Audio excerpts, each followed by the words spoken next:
Previously, we learned how to plot a point on the polar system, and we learned that every point has one Cartesian coordinate but an infinite number of polar coordinate pairs.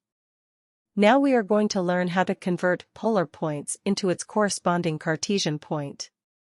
To convert from polar to Cartesian, we need to sketch this triangle that relates x and y coordinates to r and theta coordinates.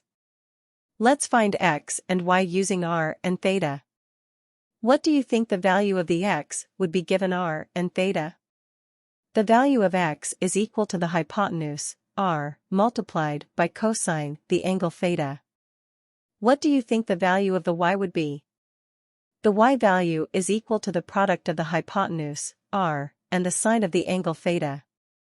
For example, convert to the Cartesian system the point 2 and pi over 3. To convert it to the Cartesian system, we need to sketch this triangle and name the adjacent side x and the opposite side y.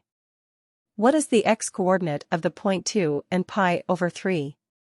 The x-coordinate is the product of r by the cosine of the angle, which is 2 cosine pi over 3.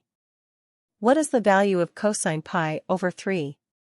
The cosine of pi over 3 is half, so x equals 2 times half, which is 1, the x-coordinate is 1. What is the y-coordinate of the point 2 and pi over 3? The y-coordinates is the product of r by the sine of the angle, which is 2 sine pi over 3. What is the value of sine pi over 3? The sine of pi over 3 is root 3 over 2, so x equals 2 times root 3 over 2, which is root 3, the y-coordinate is root 3. Let's have a look at another example. Convert to a rectangular coordinates the point 4 and pi over 2. What is the x-coordinate of the point 4 and pi over 2? The x-coordinate of the point 4 and pi over 2 is the product of 4 and cosine pi over 2. What is the cosine of pi over 2? The cosine of pi over 2 is 0, so the x-coordinate is equal to 4 times 0, which is 0. What is the y-coordinate of the point 4 and pi over 2? The y-coordinate of the point 4 and pi over 2 is the product of 4 and sine pi over 2. What is the sine of pi over 2?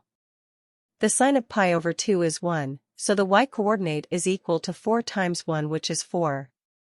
So, the rectangular point that corresponds the polar point 4 and pi over 2 is 0 and 1. To sum up, to convert a polar point to a Cartesian point, the x-coordinate is equal to the product of r and cosine theta, and the y-coordinate is equal to a product of r and sine theta.